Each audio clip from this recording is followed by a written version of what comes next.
Então, a carta aos Gálatas, ela é extremamente...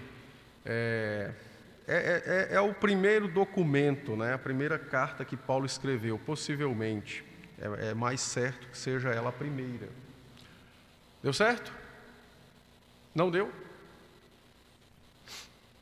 Tá, então essa é uma carta que trata sobre um assunto, toda a Bíblia é muito atual, né? Mas essa carta ela é extremamente também atual. Eu vou mostrar para os irmãos, porque ela trata sobre um problema que eles viveram, e Paulo então os exortou e os encorajou a lidarem com esse problema, que é o que nós também enfrentamos hoje. Muito semelhante o problema que os Gálatas enfrentaram e o que nós enfrentamos hoje. Então, daqui a pouco passo o slide e os irmãos vão ver. Bom, eu quero começar a introdução falando da importância dessa carta. Então, Lutero, por exemplo, ele achava a carta aos Gálatas como, de fato, a epístola mais querida dele era Gálatas. Ele dizia, por exemplo, que diante dela, né, da carta, ele estava preso como que por laços de matrimônio. Lutero chamava Gálatas de Minha Catarina, que era o nome da esposa dele. Os irmãos teriam uma noção do quanto o reformador estimava a carta aos Gálatas. E essa carta, então, ela também ficou conhecida, a gente sempre, quando fala da reforma, fala muito de Romanos. Mas essa carta, a carta aos Gálatas, ela ficou conhecida como o grito da reforma, tanto quanto Romanos. A carta aos Gálatas, né? Ela ficou conhecida como o grito da reforma, porque ela é a carta magna sobre a liberdade cristã.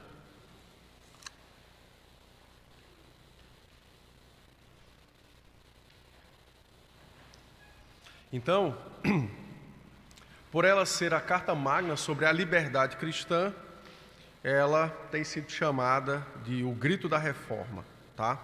É a declaração de independência dos cristãos, porque ela trata exatamente sobre a liberdade cristã. Bom, olhando hoje, não é? A leitura, pregação e o uso da carta, né, em nossas vidas. Então, a carta aos Gálatas, ela vai lidar com questões importantes de qualquer época, mas de forma bem específica, ela vai buscar responder questões básicas do coração humano, que está dentro da questão da liberdade cristã. Então, por exemplo, onde encontrar a alegria verdadeira? Como se chega à paz? Onde se alcança e de que forma se alcança a tranquilidade? Como se libertar do medo e etc. A carta aos Gálatas vai tratar disso.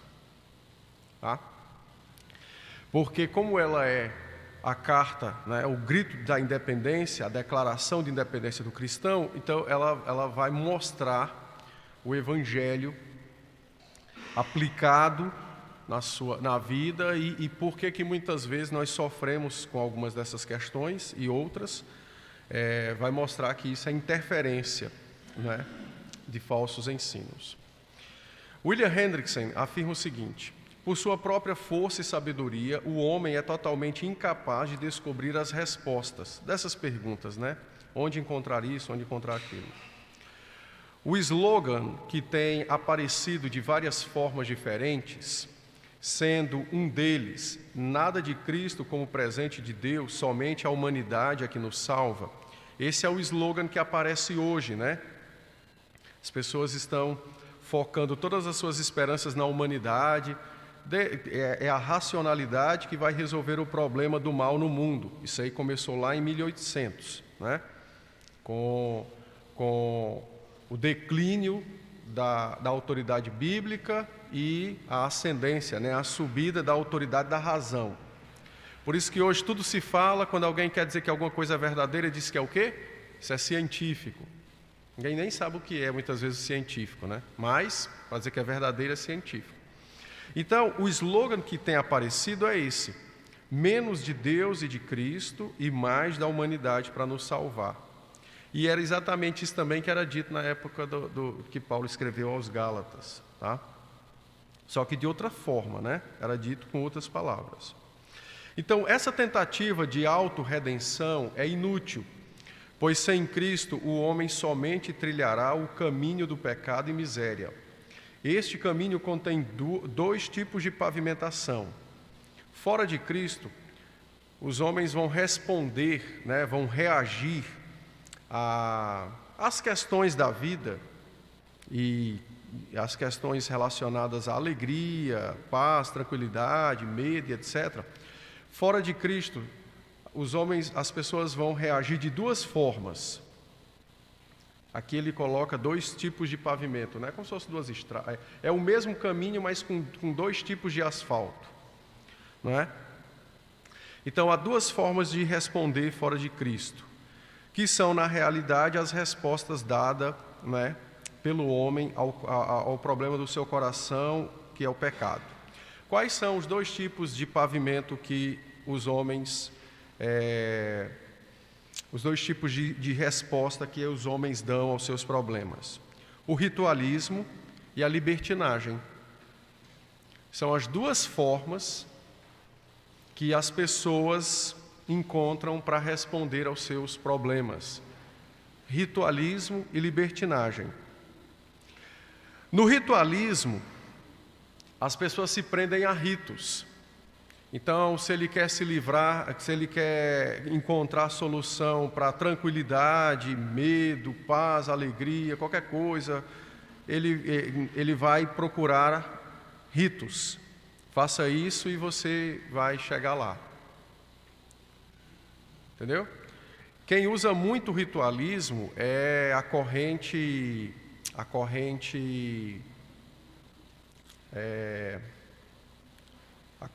psicológica do comportamentalismo. É isso aqui, é ritual. Eu tenho horas que eu quero bater a cabeça na parede. Então você alisa a parede 3 vezes e olha para um lado que você vai ficar bom. Aí a pessoa acredita naquilo e faz. Aí dá vontade de bater a cabeça na parede, ele alisa a parede e olha para um lado. Pronto, ficou curado. Não ficou curado. O problema continua lá. Só que ele está pelo caminho do rito. Aí o rito faz o quê? O rito acalma o desejo do coração. Aí daqui 10 minutos volta de novo, aí ele repete o rito. E aí vai aumentando as doses do rito, entendeu? Então, com relação aos Gálatas, também foi isso. Mesma armadilha, não é? Como é que você pode saber que você é salvo? Aí alguém foi lá e disse assim, para ser salvo você precisa fazer isso, isso e isso, crer naquilo, então isso vai te levar, isso é que garante a sua salvação. Então, o rito, o problema do rito, o ritualismo. E a libertinagem. A libertinagem é exatamente quando o indivíduo... aqui eu estou explicando o rito conforme lá de Moisés, né? Conforme os Gálatas. E o que também é feito nos nossos dias. Pode passar lá, Otávio. No ritualismo, que era ensinado lá aos Gálatas, era a obediência às leis de Moisés, de forma assim cega e faça isso que vai dar certo. E também nós temos o rigor ascético, né? Ou o ascetismo rigoroso, que é a abstenção de algumas coisas em busca da paz e etc. Tem muito disso também. A flagelação do corpo e a supererrogação, né? Que é essa questão também de se anular. Atos de autorretidão, a estrita obediência às leis da natureza, a confiança na ciência, a dependência de si próprio como determinador do seu destino e senhor de sua alma. Aqui são os falsos messias, que no ritualismo também tem um salvador, que você precisa confiar nele, mas eles são falsos, né? Então, apenas para mencionar para os irmãos, nós vamos explorar melhor isso. Só que o oposto do ritualismo, não é? é exatamente o libertinismo ou o anarquismo, que é o fato da pessoa fazer o seguinte: não, eu já me privei demais, eu já obedeci demais, eu já atendi demais, então agora ele vai para o outro lado, que é o libertinismo, né? A licenciosidade. Eu já cumpri demais com isso, então agora eu enveredo numa estrada sem limites e sem freio, sem nada, não é? É muito comum você ver, às vezes, o libertinismo, apenas a título de exemplo, né? Pessoas que têm alguma doença crônica, depois de anos de tratamento, às vezes bate a desesperança. Aí ela entra no libertinismo. Eu vou morrer de qualquer jeito, aí toma ele fazendo o que não pode. É uma reação libertina. Apenas para nós sabermos de forma prática o que é, né? Entendeu? Então, eu já cumpri demais, já obedeci demais, já fiz demais e agora eu não quero mais, então caminha na libertinagem, tá? Esse libertinismo ou anarquismo, né, espiritual, licenciosidade, ele é disfarçado de liberdade pessoal, que na verdade é uma libertinagem descontrolada. E aí você vai ter ênfases nessa libertinagem descontrolada nas questões sexuais, no sadismo, nos furtos, vandalismos e etc. Por isso que Paulo vai citar em Gálatas 5, de 19 a 21, Paulo vai citar as obras da carne. É isso aqui, é esse libertinismo. Eu quero encontrar paz, então onde é que eu encontro? Aí, se estiver no âmbito do libertinismo, ele vai escolher uma coisa contrária a Cristo, e ainda que o fira, mas é o que ele crê, e tome limão para fazer isso. Então, a carta aos Gálatas ela é extremamente... ela toca de forma profunda nessas questões. E nós vamos trabalhar isso aí nos próximos meses. Tá, mas qual é a proposta bíblica para resolver a questão, que é o que Paulo vai mostrar?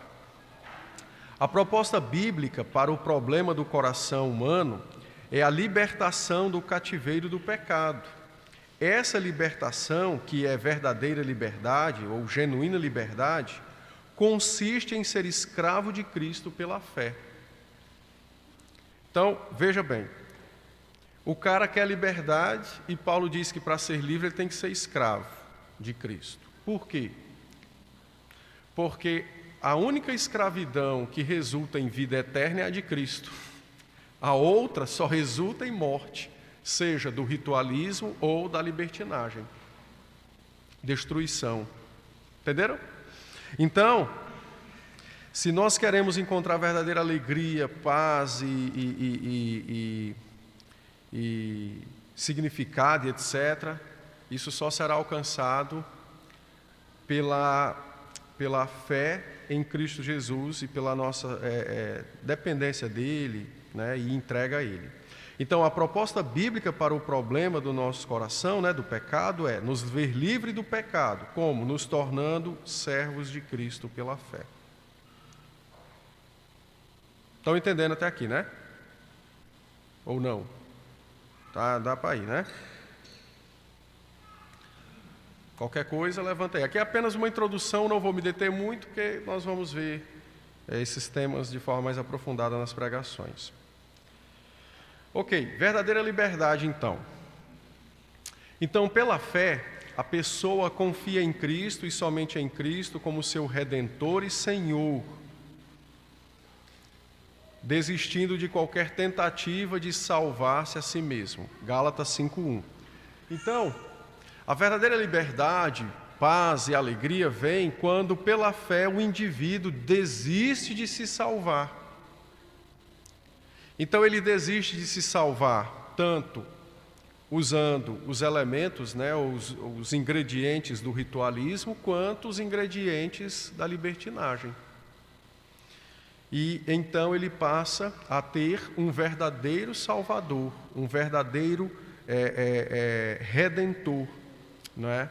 Que é a pessoa de Cristo, tá? Por incrível que pareça, e é uma coisa assim até bem interessante, não é? Quando você conversa e estuda, né, sobre as nossas reações aos nossos problemas, todas elas vão entrar naqueles dois campos, do ritualismo ou da libertinagem. E o objetivo é sempre esse: ter um redentor, ter um salvador, ter alguém que me dê sentido. Como não é Cristo, então essas coisas são falsas, né? E aí o resultado é mais falsidade ainda. Tá? Tranquilos? Deu para entender? Muito bem. Segundo, pela fé, a pessoa crê em Jesus Cristo como seu Salvador e vive para glorificá-lo, gloriando-se em sua cruz e confiando nele como seu fiel cumpridor da lei. Gálatas 3,13, né? Fala sobre isso. Então veja, uma vez que eu creio em Cristo como meu Salvador, eu agora tenho um norte de vida, um propósito de vida, um sentido de vida. Então, eu vivo para glorificá-lo. Porque antes eu vivia também para glorificar a mim mesmo pelo ritualismo ou libertinagem, certo? Mas agora eu tenho um propósito novo de vida, verdadeiro, que é glorificar a Cristo. E como é que eu faço isso? Eu vivo glorificando a Cristo, me gloriando na sua cruz. Então, significa dizer que eu tomo o fardo de Cristo, conforme Mateus 11:29, para mim, porque esse fardo é leve, traz mansidão e paz à minha alma. Eu tomo o fardo de Cristo, né, para a minha vida, não é? Então, isso significa dizer que eu passo a confiar nele, na sua palavra, na sua vontade, eu passo a me entregar, né, a ele, confiando os cuidados da vida e etc. E somado a isto, eu confio nele como fiel cumpridor da lei. Lembrem-se, nós nunca vamos cumprir a lei plenamente. Como é que você pode crer que vai para o céu se você não cumpre a lei plenamente? Alguém tem que cumprir por você. Então eu creio, não é? E confio nele como o fiel cumpridor da lei. Por isso que eu tenho esperança de vida eterna. Entenderam? Então, eu vivo para glorificá-lo, é o sentido da vida. Eu faço isso me gloriando na sua cruz. É como eu vivo. Entre lutas, problemas, doenças e etc. Eu continuo com um propósito: glorificá-lo, não é? E no que tange a expectativa de vida eterna, eu confio nele como o fiel cumpridor da lei. Entenderam? Então, por isso que nós podemos ter dúvidas, sim, né? Não conhecemos todas as coisas, mas essa dúvida é menor do que nossa confiança na pessoa de Cristo, porque Ele foi quem cumpriu perfeitamente a lei. Deu para entender?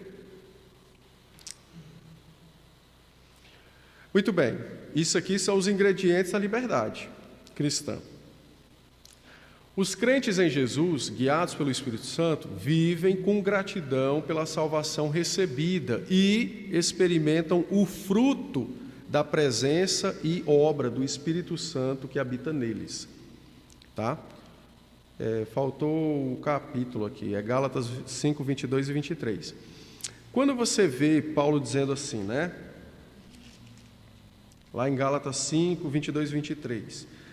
Quando você começa a perceber Paulo dizendo o seguinte: o fruto do Espírito e aí ele vai descrevendo quais são os ingredientes desse fruto, e aí no verso 25 ele diz: se vivemos no Espírito, andemos também no Espírito. Então ele está mostrando que a vida do crente é uma vida que espelha gratidão ao Senhor por ter salvado o crente, né? Por ter o salvado. E essa gratidão, ela é manifestada fisicamente por meio de uma vida onde esse fruto da presença e obra do Espírito é vista. Mansidão, paz e etc. Então, é por isso que algumas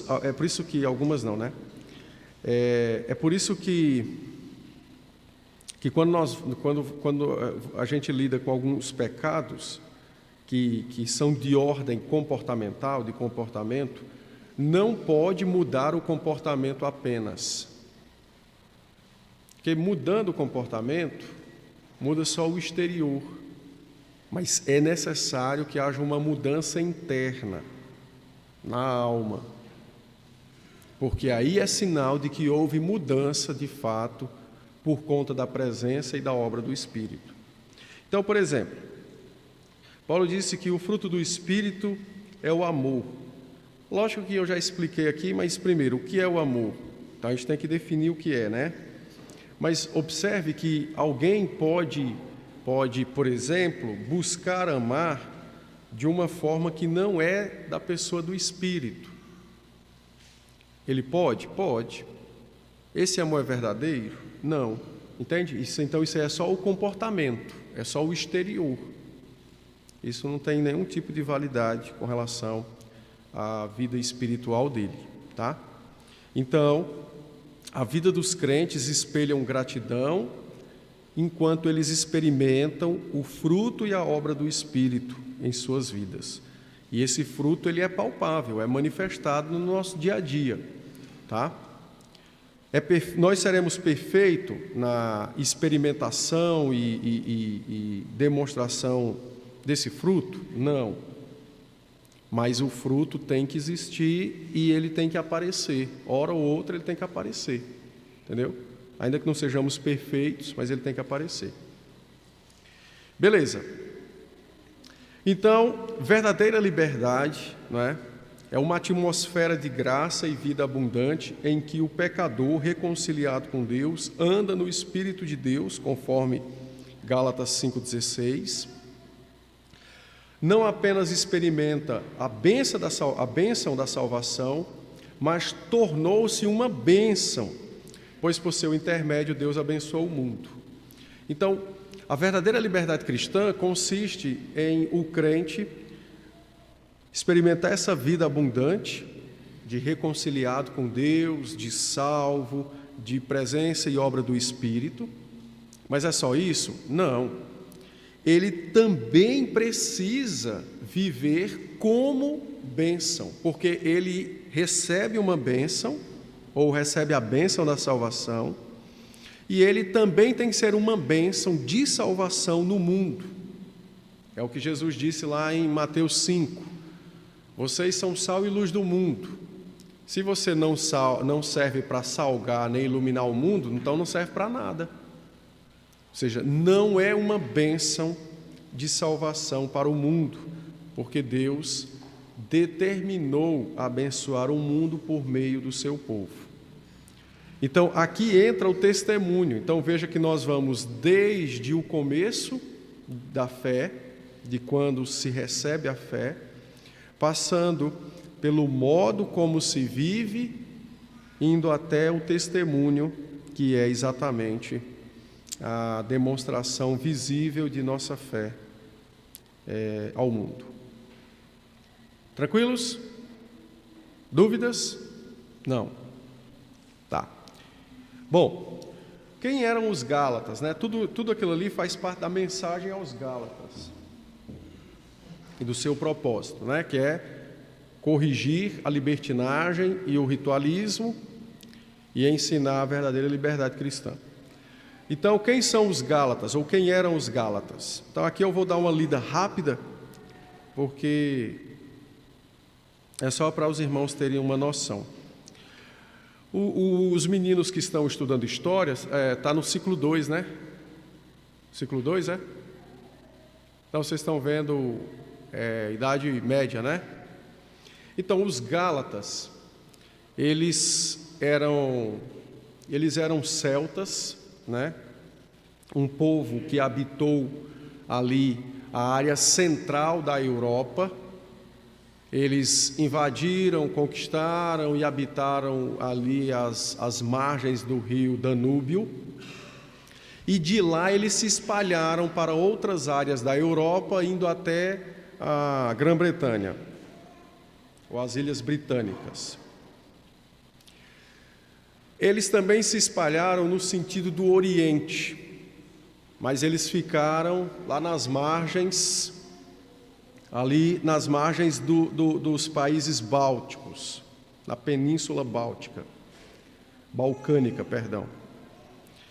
E em 278 a.C., Nicomedes, olha aí, quem é que está grávida aí? Olha aí, Led, Nicomedes, é um bom nome, Nicomedes, era um rei, quer botar o nome de uma pessoa importante, Nicomedes, mas ele não era crente, né? Então esse é um demérito, mas é até um nome bonito, não é não? Pensa aí comigo aí, Sidney, chamar a criança, Nicomedes, vem aqui meu filho, olha que chamado imponente, não é não, Jadir? Vem aqui, Nicomedes, vai, é o nosso imponente. Então, Nicomedes, que era rei da Bitínia, a Bitínia é uma região que ficava do lado da Ásia. Isso aqui, hoje, é a Turquia, tá? Na época era uma parte da Turquia, no norte.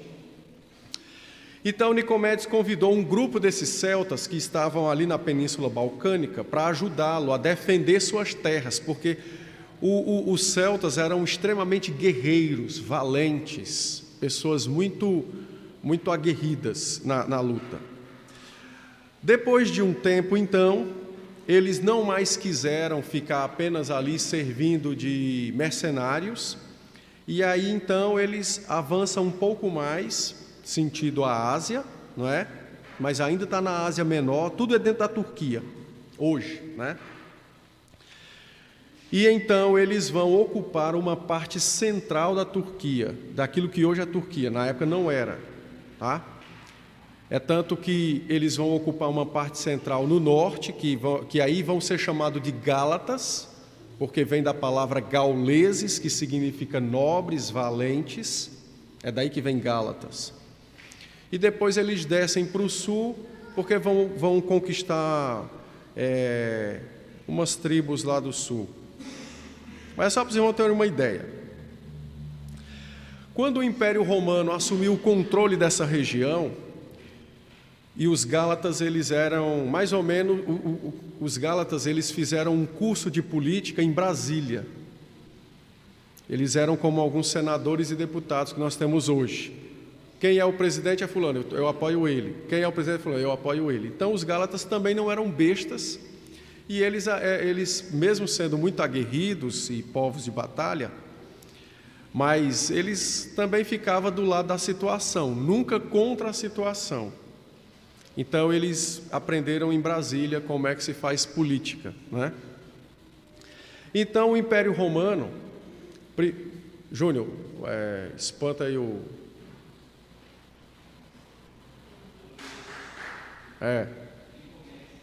espanta o Nicomedes aí. É dois, ele e o filho dele. Por isso que conta a piada. Por que o cachorro entrou na igreja? Porque a porta está aberta. Não é?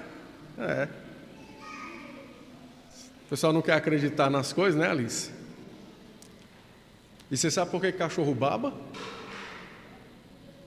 Não, porque não sabe cuspir. Mas, rapaz... por que ele baba? Porque não sabe cuspir.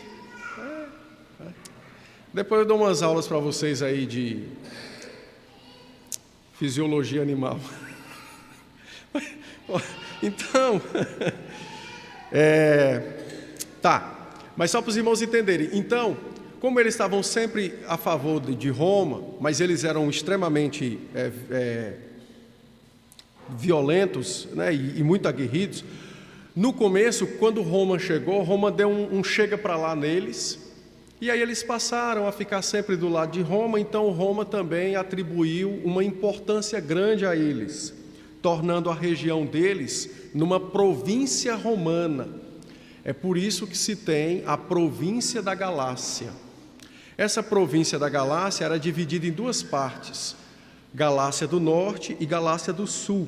Alguns dividem em 3 quando olham a parte central, mas em linhas gerais em 2 partes, tá? Só para os irmãos terem uma ideia. Aqui está o mapa. Vamos ver se dá para ver o mapa.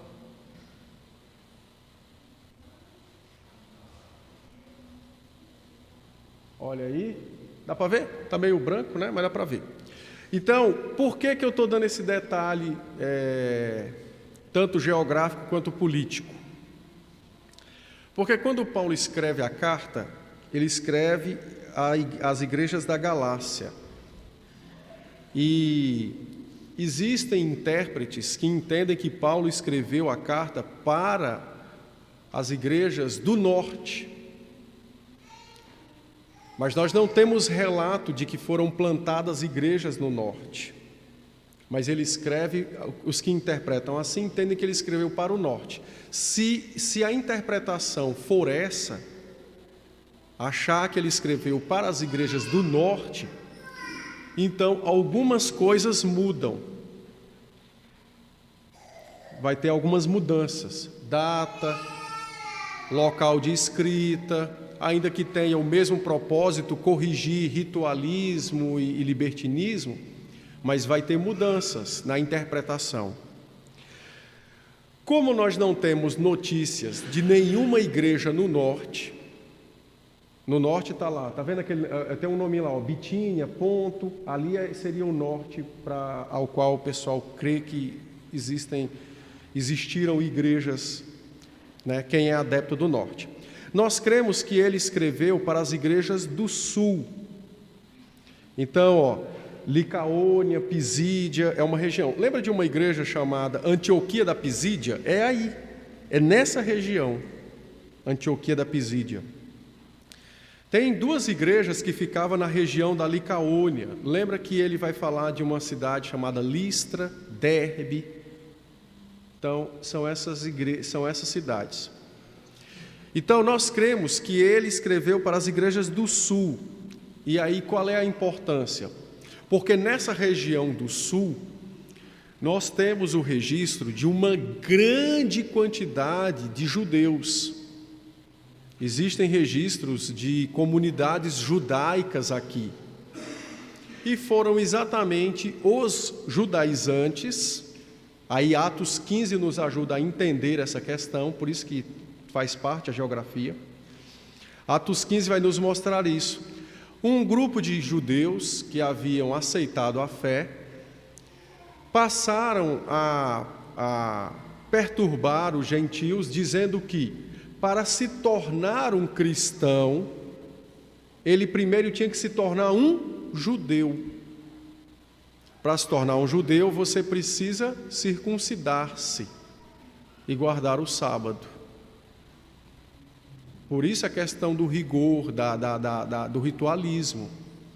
E daí Paulo vai dizer, mas eles são também libertinos, porque eles exigem que vocês façam a circuncisão, mas eles não guardam isso, isso e isso. Entendem?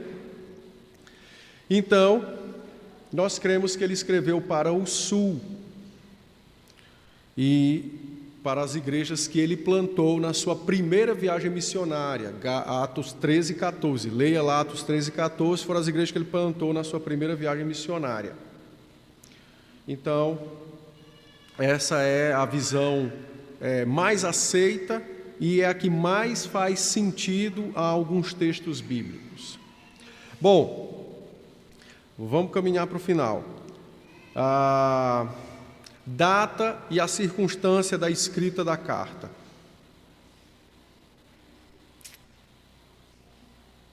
Pode ir lá, Otavão? Beleza. Então, a carta aos Gálatas, ela é a carta mais antiga do apóstolo Paulo. É a primeira carta que Paulo escreve. Então, ela data, a sua data de escrita não é exatamente bem... apesar de que eu prefiro sugerir o ano 52 da era cristã, mas você vai encontrar estudiosos que vão dizer que foi 50, não tem problema, está dentro do período que é possível. Bom, Paulo escreve essa carta durante a sua segunda viagem missionária, não porque a primeira foi que ele plantou.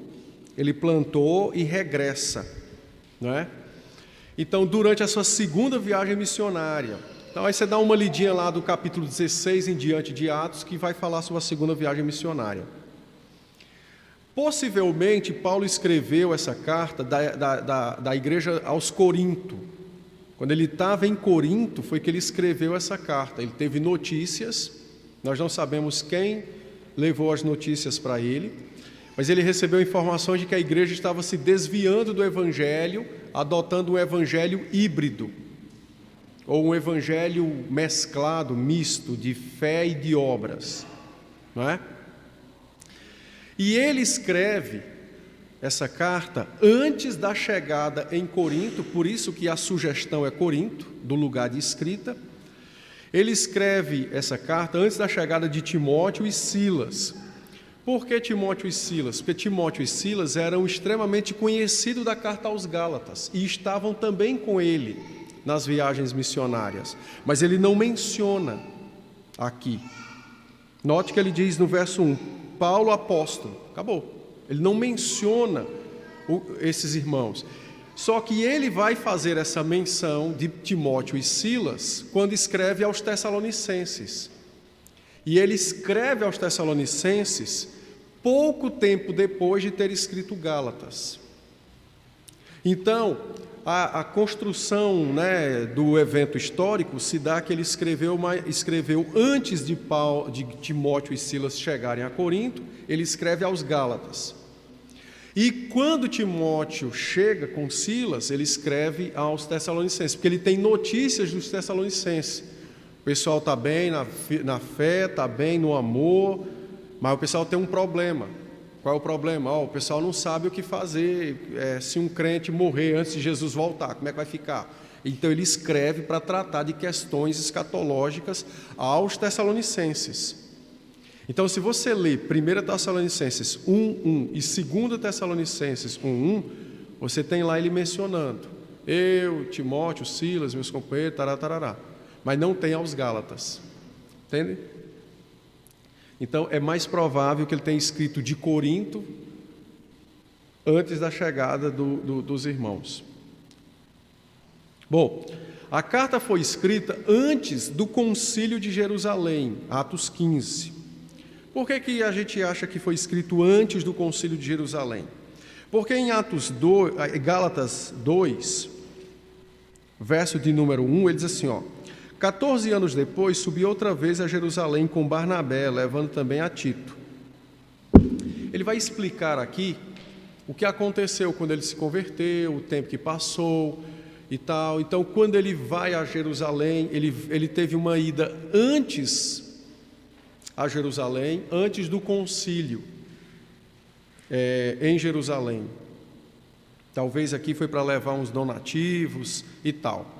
Que isso se dá antes do concílio lá de Atos 15, que é quando você tem o problema dos judeus, né? Os judeus estavam perturbando os gentios, os crentes gentios.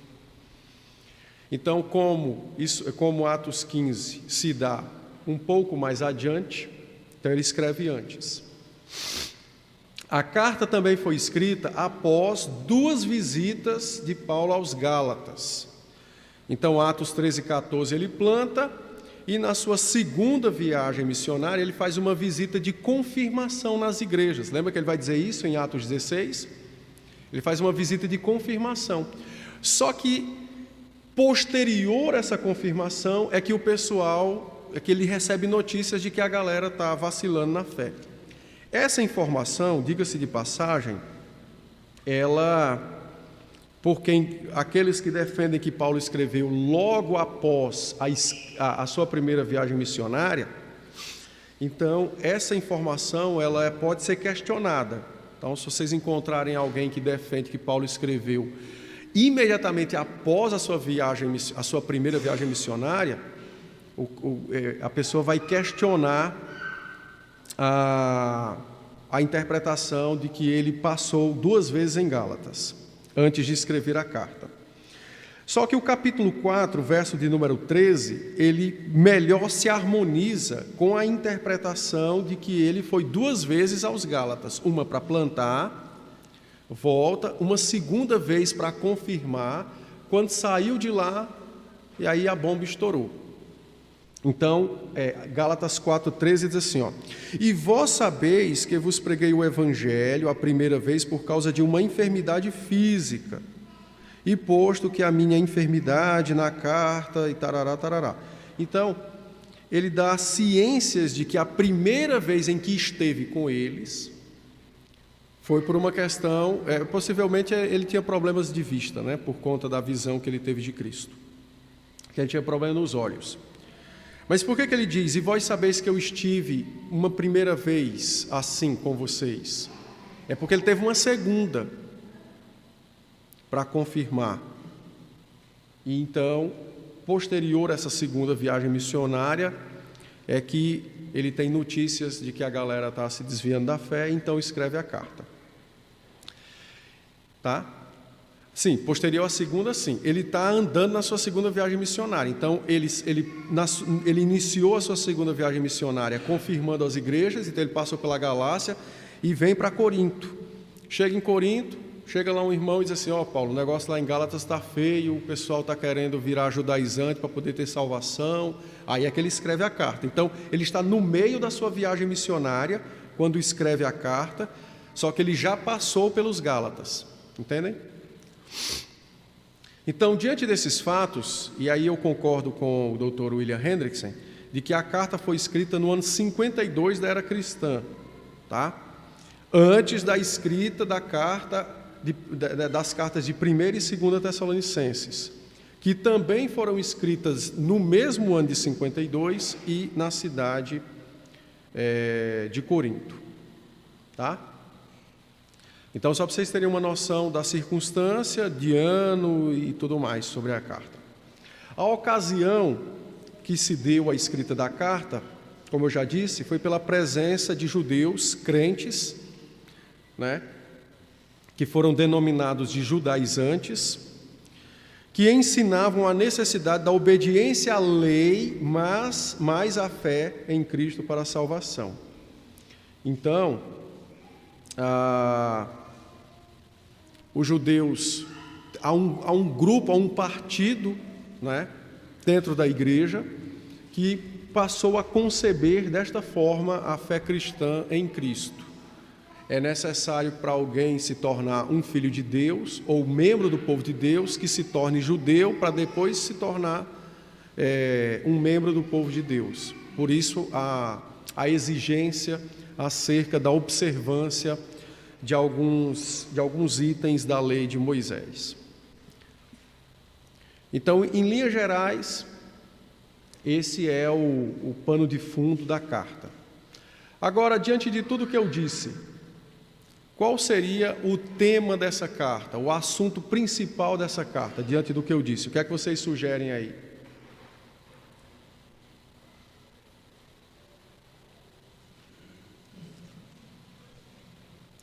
Pensem aí comigo.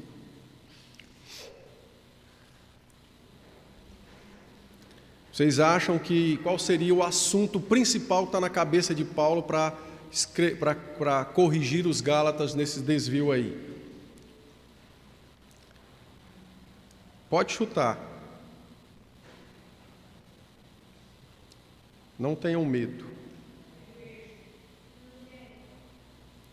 Olha, tá muito bem. Igreja, evangelho. Vamos lá. No quente e frio está quente, mas precisa ferver. O verdadeiro evangelho, muito bem. Tá esquentando. Vamos lá. Bora, Lígia. Toca fogo aí na fogueira aí, Lígia. Você começou, agora tem que terminar. Olha aí. Quem foi que disse? Olha, liberdade cristã. Muito bem, nós está melhorando. Então só o caldeirão está fervendo, mas falta mais um pouquinho ainda. A fé tá indo. Vamos lá, pessoal.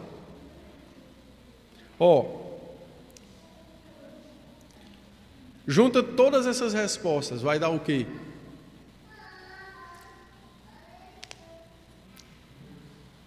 Junta aí todas essas respostas aí. Igreja, verdadeiro evangelho, vida cristã.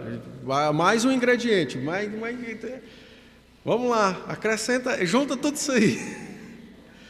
Forma aí uma frase aí com esses ingredientes todos aí. Podem usar à vontade aí as conjunções e vírgula e tudo mais. Preposição, o que vocês quiserem. Rapaz, essa irmã é profunda, né? Eclesiologia.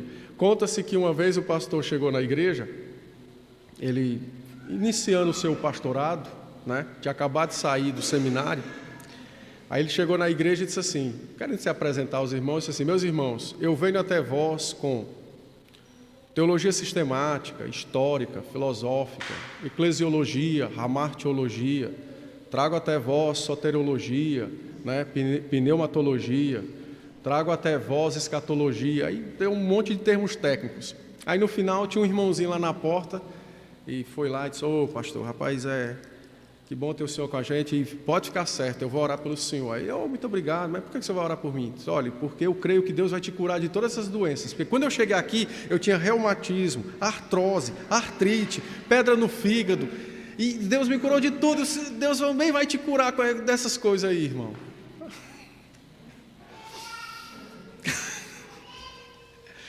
Então, mas ali já não está errada. Há um aspecto de eclesiologia aqui, mas o foco da carta é mostrar o seguinte: qual seria o tema da carta aos Romanos? Quem chuta? Pensa comigo. Você lê Romanos, sua cabeça vai logo para Romanos 1,17. Não me envergonhe do Evangelho, porque é o poder de Deus para a salvação de todo aquele que crê, e o justo vive pela fé. Qual é o tema de Romanos? Não. Aí são palavras muito abrangentes. A doutrina da salvação justificação. Por meio de quê? Por meio da fé. Muito bem. Então todo mundo que lê Romanos vai dizer o quê? O tema de Romanos é justificação pela fé, correto? Pois é. Também é o tema de Gálatas, que envolve tudo isso aí. Liberdade cristã, vida cristã, a igreja. O tema da carta aos Romanos é o verdadeiro evangelho. O justo é salvo pela fé somente. Porque não era o oposto que os Gálatas estavam ensinando? Para você ser povo de Deus, você tem que se tornar primeiro o quê? Crente em Cristo ou judeu?